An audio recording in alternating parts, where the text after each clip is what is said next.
Good morning to all of you. मेरा नाम चंदन कुमार झा है। एडुकॉप के इस यूट्यूब चैनल पे आप सभी का बहुत बहुत स्वागत है। जैसा कि आप सभी जानते हैं, इस चैनल पे हम लोग जेईई मेंस, एडवांस्ड और नीट की तैयारी करते हैं, जिसमें कि फ़िज़िक्स आप लोग को अजीत सर पढ़ा रहे हैं, जो अभी वर्क एनर्जी पावर पढ़ा रहे हैं। मैथ्स में अभी हम लोग ट्रिग्नोमेट्री पढ़ रहे हैं। ट्रिग्नोमेट्री में ट्रिग्नोमेट्रिक इक्वेशंस पढ़ रहे हैं। ट्रिग्नोमेट्रिक इक्वेशंस में लेक्चर नंबर 3 है आज। जो मैंने बोला था फाउंडेशन, पहला 3 लेक्चर फाउंडेशन है। पहला लेक्चर में हम लोगों ने स्टडी किया जब sine theta, cos theta, tan theta 0 + -1 होता है तो थीटा का क्या जनरल वैल्यू है। सेकेंड लेक्चर में किया जब साइन थीटा कोई भी वैल्यू ले तो कैसे हम जनरल सॉल्यूशन निकालते हैं। आज थर्ड में हम लोग करेंगे sign square theta, cos square theta, tan square theta, इसको रिलेट करेंगे। ध्यान बस ये दीजिए कि जो नेक्स्ट क्लास से जब हम लोग एक्चुअली सॉल्व करेंगे ट्रिग्नोमेट्रिक इक्वेशन, तो सिर्फ यही पहला 3 लेक्चर आपको हमेशा काम आएगा। तो विदाउट वेस्टिंग मच टाइम, आज का जो हमारा इक्वेशन है मैं यहाँ लिख देता हूँ। पहला था साइन थीटा बराबर साइन अल्फ़ा, तो क्या उसमें आता था, थीटा बराबर n पाई प्लस माइनस ये, फिर अल्फ़ा बिलोंग्स टू -π/2 से π/2। क्यों मैंने लिया था अल्फ़ा, सब मैंने बताया था। दूसरा है कॉस थीटा बराबर कॉस अल्फ़ा, तो थीटा बराबर था 2n pi plus minus alpha, फिर अल्फ़ा बिलोंग्स टू 0 से पाई। ठीक है। तीसरा था टैन थीटा बराबर tan alpha, then theta is equal to n pi plus alpha, फिर अल्फ़ा बिलोंग्स टू -π/2 से π/2 ओपन इंटरवल। ये 3 हमने किया था स्टडी। ठीक है। आज हम लोग चौथा करेंगे, fourth one. If sine square theta is equal to sine square alpha, ये बहुत इंपॉर्टेंट है। ठीक है। साइन थीटा बराबर साइन अल्फ़ा तो ठीक है, आपको आता है। इफ साइन स्क्वायर थीटा बराबर साइन स्क्वायर अल्फ़ा, फिर थीटा इज अननोन, ये वेरिएबल है जिसका वैल्यू आपको निकालना है, और ये नोन है। ठीक है। अल्फा जो है नोन है। ठीक है। तो इससे हम थीटा कैसे निकालेंगे इन टर्म्स ऑफ अल्फा, वो हम लोग स्टडी करेंगे। तो साइन स्क्वायर थीटा बराबर साइन स्क्वायर अल्फा है, तो एक तरफ ले जाइए। ठीक है, वेरी गुड। आपको पता है sine square A minus sine square B, क्या हमने पढ़ा है, sine A plus B into sine A minus B. क्या पढ़ा था ट्रिग्नोमेट्री में, sine A plus B into sine A minus B is sine square A minus sine square B. तो इससे क्या हो गया, या तो ये 0 या ये 0, that is sine theta plus alpha बराबर 0 और साइन थीटा माइनस अल्फा बराबर 0। इससे क्या आ गया, theta plus alpha, sine of any angle 0 कब होता है, लेक्चर नंबर 1 याद कीजिए, n पाई। ठीक है, n पाई पे साइन 0 देता है, तो थीटा क्या आ गया, n पाई माइनस अल्फा, इससे आ गया। इस पे फोकस कीजिए, तो थीटा माइनस अल्फा n पाई हो जाएगा, क्योंकि इसका एंगल थीटा माइनस अल्फा है, तो थीटा क्या आ गया, n पाई प्लस अल्फा। तो एक से आया n पाई माइनस अल्फा, एक से आ गया n पाई प्लस अल्फा। तो जब हम दोनों को कंबाइन कर देंगे, कंबाइनिंग 1 and 2, ये 1 है, ये 2 है, तो थीटा बराबर क्या आ जाएगा, n पाई प्लस अल्फा पे भी आ रहा है, n पाई माइनस अल्फा पे भी, तो n pi plus minus alpha. हम लोग हमेशा यूनियन लेते हैं, ये हो कंडीशन तब भी हमारा काम चल गया, ये कंडीशन हो तब भी काम चल गया, क्योंकि ये कंडीशन हो तो ये 0 होगा, तो एक भी टर्म 0 है तो 0 हो जाता है। तो थीटा बराबर n pi plus minus alpha, मतलब मैं यहाँ लिख दूँ, if sine square theta is equal to sine square alpha, then theta is equal to n pi plus minus alpha, n pi plus. Obviously बार बार लिखने की जरूरत नहीं है, n बिलोंग्स टू इंटीजर। ठीक है। तो अब कहीं अगर आपको साइन स्क्वायर थीटा बराबर साइन स्क्वायर अल्फा के फॉर्म में दिखा और ये नोन है, तो इसको अल्फा निकाल लीजिए, अल्फा के फिर टर्म में थीटा निकाल लीजिए। ठीक है, चलिए तो लीनियर में हमने 3 पढ़ा, sine theta, cos theta, tan theta, तो ऑब्वियसली स्क्वायर में भी हम लोग तीनों पढ़ेंगे। बाकी 3 रेशियो इसलिए नहीं पढ़ते हैं क्योंकि वो रेसिप्रोकल है, तो वो हम इजीली कन्वर्ट कर सकते हैं। इसमें एक बहुत अच्छा ट्विस्ट है, ठीक है।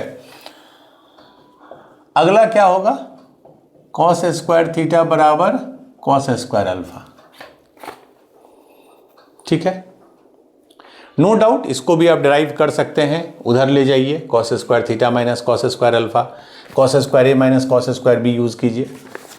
बट सबसे इसमें सिंपल तरीका क्या है, देखिए, क्या हम कॉस स्क्वायर थीटा को 1 माइनस साइन स्क्वायर थीटा नहीं लिख सकते हैं? बिल्कुल, is equal to cos square को 1 माइनस साइन स्क्वायर अल्फा नहीं लिख सकते हैं? कॉस स्क्वायर अल्फा 1 कट गया, माइनस माइनस कट गया, तो इफेक्टिवली क्या आ गया? तो basically this equation is equivalent to this equation. इसका मतलब ये, ठीक है, क्यों? क्योंकि हमने 1 minus sine square theta 1 minus sine square alpha लिखा, 1 और माइनस एलिमिनेट कर दी, और इसका सॉल्यूशन तो अभी आपने देखा है। तो बेसिकली कॉस स्क्वायर वाले में भी सेम हो जाएगा, थीटा बराबर n pi plus minus alpha when n belongs to Z. हाँ, अल्फा डिपेंड करेगा क्वेश्चन पे कि हम लोग क्या निकालते हैं, ठीक है। तो इसी तरह कॉस स्क्वायर का भी आ गया। अब लास्ट है tan square theta is tan square alpha, ठीक है। इसको ट्राई कीजिए। अब देखिए tan स्क्वायर थीटा क्या होता है, हमको ये रिजल्ट पता है, sec square theta minus tan square theta is 1, हम लोग पढ़े थे। तो tan स्क्वायर थीटा क्या होता है, सेक स्क्वायर थीटा माइनस 1, तो इसको लिख सकते हैं sec square theta minus 1 is equal to sec square alpha minus 1। tan को सेक में कन्वर्ट कर दी, ये कट गया, तो क्या आ गया, sec square theta is equal to sec square alpha. Reciprocal ले लीजिए, अगर दो नंबर सेम है तो उनका रेसिप्रोकल भी सेम होगा, तो कॉस स्क्वायर थीटा बराबर कॉस स्क्वायर अल्फा। तो इफेक्टिवली ये भी जो है श्रिंक करके लास्ट में कॉस स्क्वायर थीटा बराबर कॉस स्क्वायर अल्फा ही आ गया, और उसका सॉल्यूशन क्या होता है, सेम जो n pi plus minus alpha, ठीक है, where n belongs to integer. तो मतलब तीनों के केस में sine square cos square tan square result यही आता है, where n belongs to Z. Alpha depend करेगा हम क्या किस क्वेश्चन में लेते हैं। तो अब देखें कि स्क्वायर वाले केस में तीनों में सेम रिजल्ट आता है, n pi plus minus alpha, ठीक है।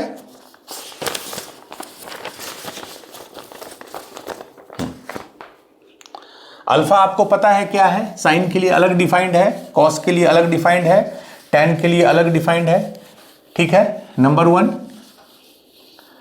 दूसरा, अगर किसी क्वेश्चन में आपको, अगर ये ट्रिग्नोमेट्रिक इक्वेशन में याद रखिए, अगर किसी क्वेश्चन में आपसे सॉल्यूशन पूछता है तो you always have to tell general solution, ठीक है। अनलेस वो क्वेश्चन में लिख ना दे कि पर्टिकुलर सॉल्यूशन बताइए, उसके प्रिंसिपल सॉल्यूशन बताइए, नहीं लिखे तो आपको जनरल सॉल्यूशन ही लिखना है, that is in terms of n, ठीक है।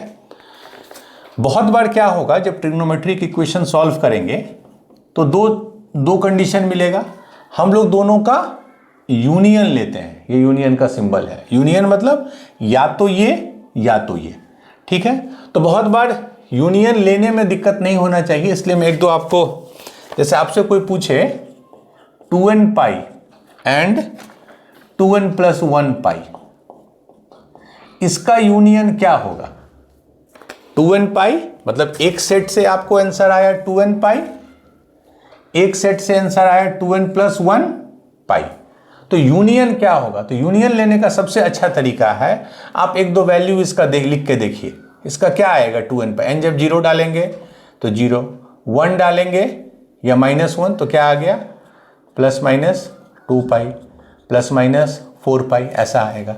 इसमें देखिए 0 डालिए तो पाई, अगर 1 डालेंगे तो क्या हो जाएगा 3 पाई, या -1 डालेंगे तो माइनस पाई, मतलब ये ऑड मल्टीपल लेगा आपको, ऐसा हो जाएगा, ठीक है।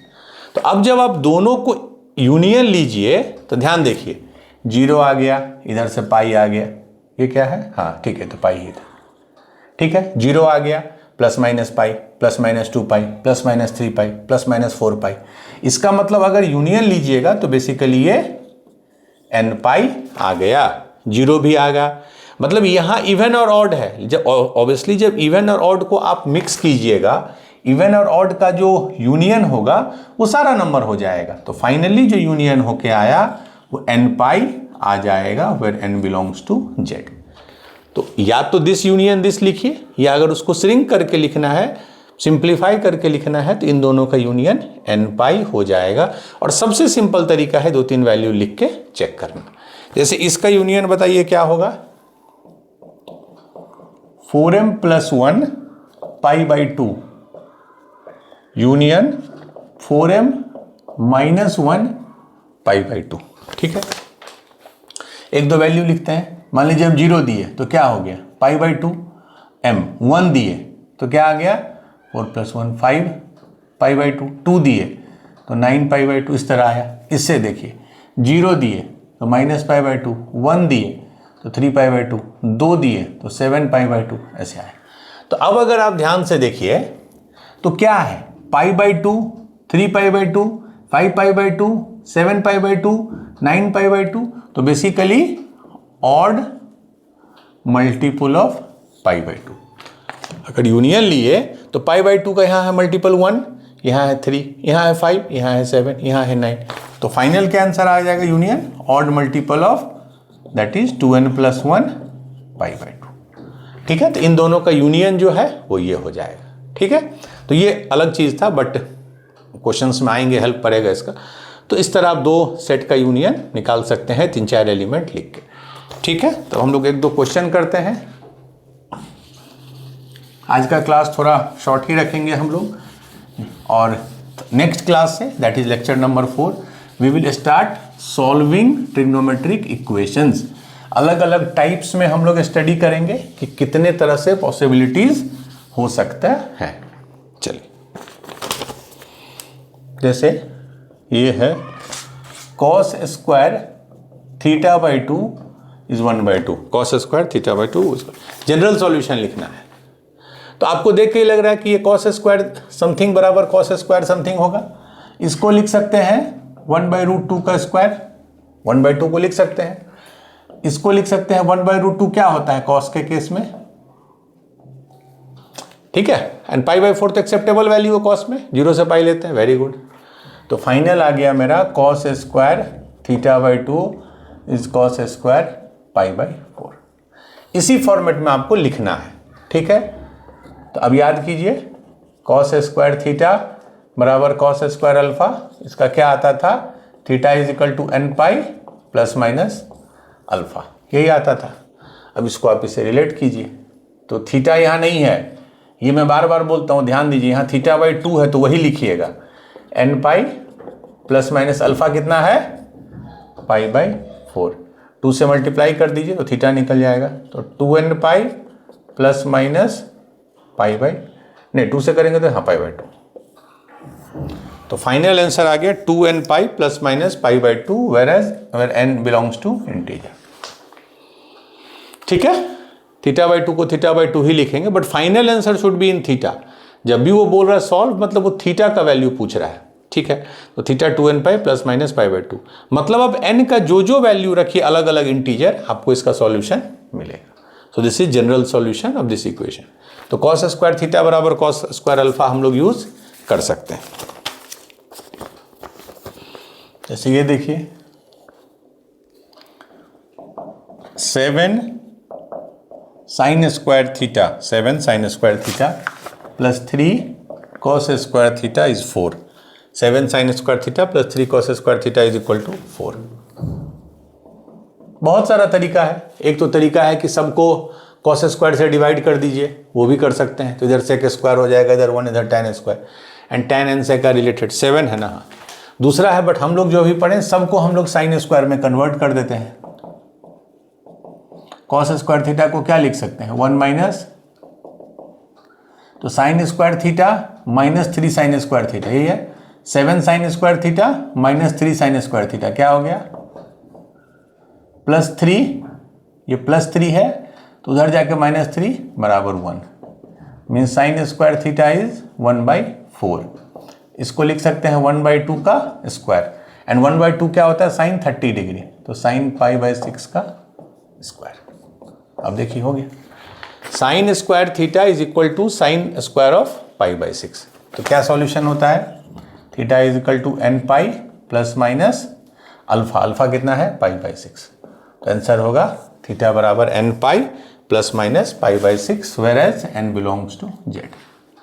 ठीक है, बिकॉज साइन स्क्वायर थीटा ये तो अननोन है, बट इसको हमने साइन स्क्वायर अल्फा के फॉर्म में लिख दिया, और साइन के केस में अल्फा -π/2 से +π/2 लाई करेगा। ठीक है, ये क्वेश्चन हुआ। लाइक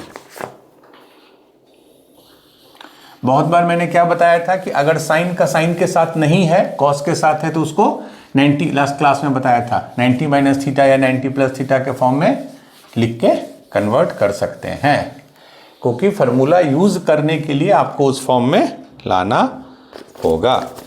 ठीक है, जैसे ये क्वेश्चन देखिए, cos square x + π/3, cos square x + π/3 is equal to sine square π/3 - x। cos square x + π/3 is equal to sine square π/3 - x। यहां आप वो डायरेक्टली फॉर्मूला आप नहीं यूज कर सकते हैं, बिकॉज यहां cos है, यहां साइन है, या तो इसको साइन में बदल दीजिए या इसको cos में बदल दीजिए। ठीक है, तो ये जो है sine of some angle, sine of theta है, तो साइन ऑफ थीटा क्या होता है, cos ऑफ, ठीक है, मतलब ये साइन ऑफ, इसको अगर हम थीटा मान लें तो ये बेसिकली क्या है, साइन ऑफ थीटा का स्क्वायर। इसको हम साइन थीटा को क्या लिख सकते हैं, cos 90 - थीटा, तो 90 माइनस थीटा कितना है, स्क्वायर। ठीक है, अब cos आ गया दोनों साइड, बट एंगल बदल गया, तो क्या आ गया, π/2 - π/3 प्लस x का स्क्वायर। यहां लिखिए या यहां लिखिए, ये एंगल का स्क्वायर नहीं है, बेसिकली इसको ऐसे लिखना है। जब हम लिखते हैं, ये चीज मैं बता दूं, साइन स्क्वायर थीटा का मतलब होता है साइन ऑफ थीटा का होल स्क्वायर। इसको इससे कंफ्यूज मत कर जाइएगा, ये थीटा का स्क्वायर नहीं है। साइन स्क्वायर थीटा मतलब साइन ऑफ थीटा का स्क्वायर, साइन ऑफ थीटा का स्क्वायर। ठीक है, तो उसी को साइन थीटा का स्क्वायर को cos 90 - theta is sine theta, ये कर दिए। अब देखिए ये कितना होगा, 90 - 60 दैट इज 30, तो π/6 प्लस x। इधर क्या था, cos स्क्वायर x प्लस π/3, बस आ गया। अब आपको cos square theta is equal to cos square alpha के फॉर्म में आ गया। तो क्या सॉल्यूशन होता है, थीटा बराबर nπ plus minus alpha. Theta means ये एंगल, तो ये एंगल कितना है, x plus π/3 is equal to nπ plus minus alpha, and alpha क्या है, π/6 प्लस x। देखिए प्लस माइनस दोनों है, तो एक बार हम प्लस वाला लेते हैं, तो क्या इक्वेशन आ गया, nπ प्लस π/6 प्लस x से x कट गया। ठीक है, तो ये आ गया आपको π/3 माइनस π/6 कितना हो गया, ये 60 है, ये 30 है, 30, तो π/6 इज इक्वल टू nπ, पाई से पाई कट गया, n बराबर 1/6 नहीं हो सकता है, n एक इंटीजर है, मतलब प्लस लेने से हमको कोई सॉल्यूशन नहीं मिला। अब माइनस लेंगे, nπ minus π/6 plus x, that is nπ minus π/6 minus x उधर आ गया, तो 2x बराबर nπ minus π/6 minus π/3, that is nπ minus 30 minus 60 minus 90, तो x बराबर nπ/2 माइनस π/4। यही मेरा फाइनल आंसर आ गया। Let me check, nπ/2 minus π/4 where n belongs to z। ये मेरा फाइनल आंसर हुआ। ठीक है, प्लस लेने से चूंकि n एक नॉन इंटीजर आ गया and n has to be integer, minus वाला लिए तो फाइनली n π/2 माइनस π/4 आ गया। आंसर हमेशा n के टर्म में रहेगा, जैसे जैसे n का वैल्यू डालिए वैसा वैसा वैल्यू मिलेगा। ठीक है, तो फाइनली हमको साइन को कॉस में कन्वर्ट करके कॉस स्क्वायर करना पड़ा, using the result cos 90 - theta is sine theta. ठीक है, तो जो साइन स्क्वायर थीटा है, कॉस स्क्वायर थीटा है, tan स्क्वायर थीटा है, तीनों के केस में जो रिजल्ट आता है वो nπ ± अल्फा ही आता है। ठीक है, तो याद, साइन थीटा बराबर sine alpha, nπ ± 1 to the power n alpha, cos theta बराबर cos alpha 2nπ ± alpha, tan theta बराबर tan अल्फा nπ + अल्फा, और साइन स्क्वायर थीटा या कॉस स्क्वायर थीटा या tan स्क्वायर थीटा बराबर alpha वाला में nπ ± alpha. ठीक है, तो फाउंडेशन में यही 3 लेक्चर थे जिसको हम यूज़ करेंगे अगले क्लास से, कि कैसे हम लोग सॉल्व करते हैं ट्रिग्नोमेट्रिक इक्वेशन को। देखिए, ट्रिग्नोमेट्रिक इक्वेशन को सॉल्व करने का बहुत सारा तरीका है। एक तो नॉर्मल जो कन्वेंशनल मेथड है, using the concept of algebra, using the concept of trigonometry, हम लोग सॉल्व करते हैं, जो मोस्ट कॉमन है। मेनी ए टाइम्स हम लोग उसको ग्राफिकली भी सॉल्व करते हैं। एक क्लास में डेडिकेटेड लूँगा ओनली फॉर ग्राफिकल। बहुत बार क्या होता है कि आप उसको सॉल्व करते हैं लिमिटिंग वैल्यू लेके, जैसे मैं समझा रहा हूँ 2 sin थीटा बराबर x + 1/x, ये पूछ दिया। सॉल्व का मतलब थीटा निकालिए। अब यहाँ सबसे मस्त बात क्या है कि x + 1/x जो है, आपको मैंने बताया, तो वो 2 या 2 से बड़ा होगा अगर x पॉजिटिव है तो, और ये हमेशा 2 या 2 से छोटा होगा, क्योंकि साइन थीटा 1 से छोटा होता है। तो लिमिटिंग केस क्या हो गया, जब ये भी 2 हो जाए, ये भी 2 हो जाए। चूंकि इक्वलिटी दिया है, इसका मतलब इक्वल तो है दोनों, तो एक ही पॉसिबिलिटी है कि ये भी 2 हो जाए, ये भी 2 हो जाए। ये 2 कब होता है, जब x बराबर 1 हो। ये 2 कब होता है, जब साइन थीटा बराबर 1। तो साइन थीटा बराबर 1, थीटा का क्या वैल्यू होता है, साइन थीटा 1 कहाँ कहाँ होता है, 90 डिग्री, फिर π/2, फिर π/2 + 2π, फिर π/2 + 4π, ऐसे ऐसे। साइन थीटा 1 कहाँ होता है, एक तो 90 डिग्री पे 1 होगा, फिर 2π जोड़ दीजिए या 2π घटा दीजिए। तो जनरल क्या लिखते हैं हम लोग, π/2 ± 2nπ, या π/2 सिर्फ प्लस लिखिए, क्योंकि n ऑटोमेटिक इंटीजर है तो वो निगेटिव वैल्यू ले ही सकता है। तो ये आपका आंसर हो गया। ठीक है, तो मतलब theta must be this value and x must be 1, तभी ये सॉल्यूशन होगा। तो एक अप्रोच ऐसा भी होता है कि जिसमें आप दोनों साइड के लिमिटिंग केस को रीड करते हैं।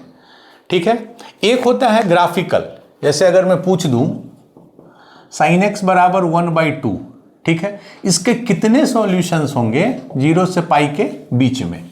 ठीक है, तो sin x को आप प्लॉट कर दीजिए, एंड 1/2 मतलब क्या हुआ, sin x हाफ होना चाहिए, तो y एक्सिस पे ये तो 1 होता है, मैं हाफ ले लीजिए, यहां होगा। अब हाफ पे एक लाइन खींच दीजिए और देखिए sin x कब कब उस लाइन को कट करेगा। एक बार यहां कर रहा है, ये 0 है, ये π है, यहां कर रहा है, और π ही तक हमको लेना है, ये दिया रहेगा, तो 2 सॉल्यूशन हो गए। तो एक अप्रोच होता है ग्राफिकल, एक होता है कन्वेंशनल जो सबसे ज्यादा यूज होता है, एक होता है लिमिटिंग केस को देख के, और एक होता है ग्राफिकल। ग्राफिकल में रिस्ट्रिक्शंस क्या है, ग्राफिकल में प्रॉब्लम एक ही है कि वो आपको सॉल्यूशन एग्जैक्ट नहीं बताएगा। यहां ना आपको 1/2 है तो आप बता दिए कि वो 30 डिग्री पे हो जाएगा। ये सबसे ज्यादा हेल्प करता है जब जेई में ये क्वेश्चन पूछा जाता है, When they ask you number of solution, कि कितने सॉल्यूशंस होंगे, देन ग्राफिकल अप्रोच बहुत अच्छा अप्रोच है। बट ग्राफ आप सिंपल ही ट्रिग्नोमेट्रिक फंक्शन का प्लॉट कर सकते हैं। अगर मैं ये लिख दूं sin to the power 4x plus cos to the power 3x, इसको आप प्लॉट नहीं कर पाइएगा, नॉट पॉसिबल। बट जो सिंपल ट्रिग्नोमेट्रिक फंक्शंस हैं उसको आप प्लॉट कर सकते हैं। जैसे एक क्वेश्चन मैं आपको दे रहा हूं, कैसे ग्राफिकली आप उसको, हमने ट्रिग्नोमेट्री में आपको ग्राफ ऑलरेडी बताया है, how to plot trigonometric function, उसके बेसिक ट्रांसफॉर्मेशंस भी बताए थे, मॉड वाला, जब x में मॉड हो, टोटल में मॉड हो। ये देखिए, जैसे अगर आपसे ये क्वेश्चन पूछ दे, the number of solution of equation, equation क्या है, mod of cos x is equal to sine x, और x पे हमेशा एक रेंज दे देगा 0 से 4 पाई, क्योंकि ये अगर नहीं देगा तो ट्रिग्नोमेट्रिक फंक्शन तो इनफाइनाइट चलते रहता है, इसलिए बता दिया है कि 0 से 4 पाई के बीच में इनके कितने सॉल्यूशंस होंगे। ठीक है, अब कैसे कीजिएगा इसको, एक तो बेसिक कन्वेंशनल मेथड यूज कीजिए कि एक बार केस 1 cos x को पॉजिटिव लीजिए, तो जब पॉजिटिव लेंगे तो मॉड cos x हो जाएगा, तो cos x बराबर sin x हो गया, दैट इज tan x बराबर 1 हो गया, तो x का वैल्यू निकालिए, एक तो वो होगा। एक सेकेंड केस लीजिएगा cos निगेटिव, तो मॉड x माइनस एक्स हो जाएगा, उस केस में निकालिएगा। ठीक है, जब आप ये लीजिएगा कि cos x पॉजिटिव है तो mod cos x is cos x, तो cos x पॉजिटिव कहाँ कहाँ होगा वो देखना होगा 0 से 4 पाई में प्लॉट करके। बट ऐसे क्वेश्चन में ग्राफिकली आप बहुत अच्छे से कर सकते हैं, आप दोनों को प्लॉट कीजिए, इसको भी और इसको भी, और नंबर ऑफ सॉल्यूशन का मतलब होता है कितनी बार दोनों कर्व एक दूसरे को कट करता है। साइन एक्स का तो बहुत सिंपल है, कहां तक प्लॉट करेंगे ये ध्यान रखिए, हमको 0 से 4 पाई लेना है, तो 0 पाई 2 पाई, ये हो गया 3 पाई 4 पाई, यही होता है, यही ग्राफ होता है। 0 पे 0, पाई पे 0, 2 पाई पे 0, ये साइन एक्स का हमें एक दूसरा कलर का पेन दे दीजिए ना। ठीक है, ये साइन एक्स का हो गया। ठीक है गर्व, हाँ। अब मॉड cos x को प्लॉट करना है, तो पहले हम cos x को करेंगे, क्योंकि हमको पता है cos x में कितना होता है, 0 पे 1, यहां पे 0, पाई पे -1। ठीक है, 2 पाई पे 1, फिर यहां पे 0, फिर 3 पाई पे -1, फिर इधर, फिर इस पे 1। ठीक है, ये पहला वाला जो कर्व है वो साइन का है, ये कॉस का है, सी लिख दिया मैंने, ऐसे ऐसे ऐसे ऐसे। ठीक है, बट हमको मॉड cos x चाहिए, हमको ये कर्व नहीं चाहिए, हमको उसका मॉड चाहिए। तो मॉड के लिए क्या हम लोग करते हैं, जब कर्व x एक्सिस से ऊपर हो तब तो उसमें हम कोई छेड़छाड़ नहीं करते हैं, याद कीजिए ट्रांसफॉर्मेशन वाला क्लास। जब वो x एक्सिस से नीचे हो तो उसी का हम इमेज ले लेते हैं ऊपर में। तो ये ऐसा है, देखिए लूप, ये ऐसा है तो ये ऐसा हो जाएगा, ये जो है हमने इसका इमेज ले ली। फिर तो ऊपर ही था, तो ऊपर था तो वैसे ही था, कोई दिक्कत नहीं है। जो फिर नीचे वाला पोर्शन आया उसको फिर हम इमेज ले लेंगे, फिर ऊपर है तो ऊपर वाले में तो ऊपर ही रहेगा। तो ये जो ग्रीन वाला हो गया ये मॉड cos x हो गया। I think that correct. Positive negative था तो पॉजिटिव लिया, पॉजिटिव पॉजिटिव ही था, निगेटिव तो पॉजिटिव लिया। अब देख लिए साइन वाला और ये वाला कितनी बार कट कर रहा है, 1 2 3 4। ठीक है, कॉस से मत कंपेयर कर दीजिएगा, एक बार मिटाने वाला दीजिए। तो कॉस वाला को मैं हटा देता हूं, ये जो है पोर्शन ना इसको मैं हटा देता हूं। ठीक है, हाँ, कौन वाला था, कॉस वाला ये। ठीक है, तो अब मैंने 2 ही कर्व छोड़ा, साइन, फिर से मैं ऐसे दिखा रहा हूं, ये रख के फिंगर, मॉड cos x ये। ठीक है, अब कितनी जगह कट किया दोनों कर्व, 1 जगह, 2 जगह, 3 जगह, 4 जगह, तो इसके नंबर ऑफ सॉल्यूशंस कितने हो गए, 4। ठीक है, answer will be, number of solutions will be 4। तो आप बेसिक, और ये जेईई मेंस का ही क्वेश्चन है, आई थिंक 2022 का ही ये क्वेश्चन है। तो मेनी ए टाइम्स ग्राफिकल अप्रोच सूट करता है, मेनी ए टाइम्स ग्राफिकल अप्रोच सूट नहीं करेगा। ठीक है, तो वो आपको प्रैक्टिस से ही आएगा। बट सिंपल अगर मॉड हो, ग्रेटेस्ट इंटीजर हो, जो आगे पढ़ेंगे, बेसिक प्लॉटिंग अगर आपको आता है तो आपको ये सॉल्व ग्राफिकली ही करना चाहिए। नॉन ग्राफिकली इसको कीजिएगा तो फिर आपको ये देखना होगा 0 से 4 पाई में कब cos x पॉजिटिव, उस केस में एक इक्वेशन बनेगा, कब cos x निगेटिव, उसमें अलग इक्वेशन बनेगा, then you will find the number of solutions. ठीक है, तो हमने डिमोन्स्ट्रेट किया, बट एक क्लास हम लोग प्योरली लेंगे solving trigonometric equation using graph. ठीक है, तो that's it for today's class.